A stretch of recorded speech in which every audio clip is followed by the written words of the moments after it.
reconfigure the way that you're living almost instantly in a more comprehensive and fuller way.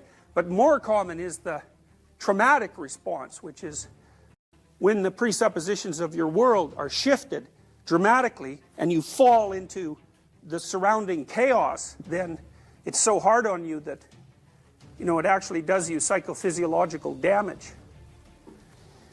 If someone goes after you at the good person level of analysis and they just demolish you, you know, in the course of, say, a 3-year relationship, hacking away at the idea that you have any moral worth whatsoever, this is what happens when you're abused, then that's going to knock you into pieces at a very complex and high level of abstraction, so that can undermine your entire worldview.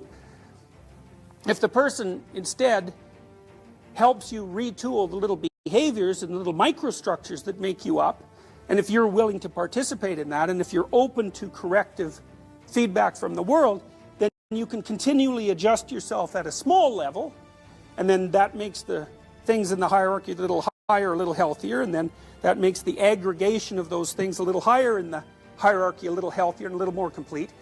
Then you can do this bit by bit retooling without ever having to suffer the demolition of huge chunks of your personality. So let's go back to the relationship where there's a betrayal. It's like virtually every time someone gets flipped upside down because of a betrayal in a relationship, after the betrayal happens, they say to themselves, there were all these signs I didn't pay attention to. So, and maybe the first sign is, who knows, your partner starts to flirt a bit more when you go out on a social occasion. And not a lot more, just a bit more. And you decide, because maybe you're timid, that's okay. You're not going to do anything about it. But we are sorry to interrupt you, but before we move on to the next point, we noticed that a lot of you are returning viewers who have not subscribed. If you've enjoyed our content, subscribing would mean the world to us. It's a small click for you, but it makes a huge difference for us. Thank you for your support. But it's interesting that it happens. It grabs your attention. And it means something. But what you decide is, it's not worth paying attention to. And so maybe the next 8 times that you go out, the same thing happens, but it happens at a somewhat accelerated rate. And then maybe the person starts to go out without you. And so on. There's this progression towards the end state of betrayal. And every time you get a little hint, the world tells you that something's going on, you put it aside and you fail to take it into account. Well, you're foregoing your opportunity to adjust the relationship at micro stages, because maybe what you should have done the first time that happened is you should have gone home with your partner and said, what the hell's going on? Like, this is what was happening. Why are you doing that? Here's how you should have behaved. And of course, that's going to be a fight. There's absolutely no doubt about it. But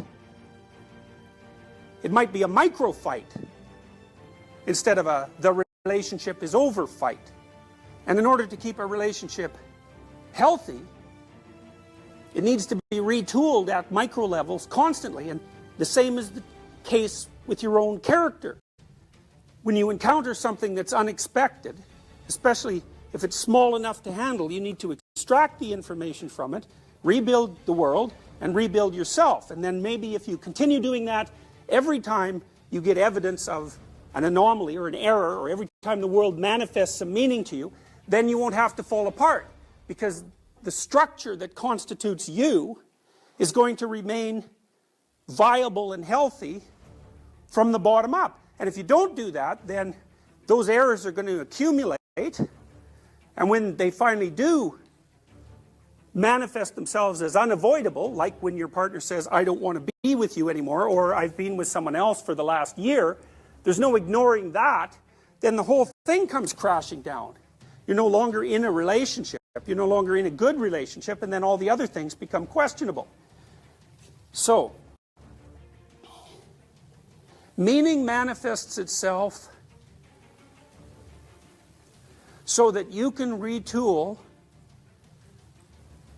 being itself on a continual basis while simultaneously minimizing the risk of total collapse. And morality then becomes the act of paying sufficient attention and reacting sufficiently so that that corrective process occurs. Now,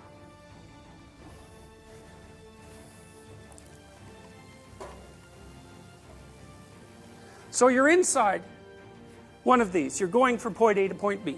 And as you do that, things you want to have happen, happen. And things you don't want to have happen, and things you don't understand happen. And let's say that you investigate the things that you don't want to have happen, and you investigate the things that you didn't expect. And you do that as soon as they come up. So then what happens? Well, partly what happens is you're going to change your perceptions a bit, and you're going to change your actions a bit, and what that'll culminate in over time is that this whole structural change. So instead of going from point A to point B, maybe you start shifting so that you're going from point A to point C. Because as you're gathering information, as a consequence of the inadequacies of the way you're looking at the world, not only are you improving your ability to perceive and to act, but you're also gathering information that helps shift your perspective to a better point B. Because you might say, well, where are you going and why? And the answer to that is, well, you have a plan. You're going to get your degree. I don't know what your long-term plan is. But there's no reason to assume that your long-term plan is correct, even though there's no reason to assume that you can do without one. So you're in this weird situation where you have to live within a bounded space, and the bounded space is going to produce errors, and it's also going to be wrong.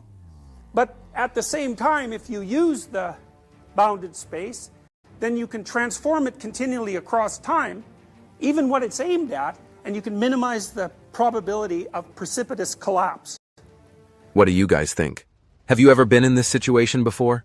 If so, how did you recover from it? Please leave your comment below. We would love to hear from you. Thank you for making it this far. If you like this video, you might want to share it with a like-minded friend. Thank you, and as always, stay blessed.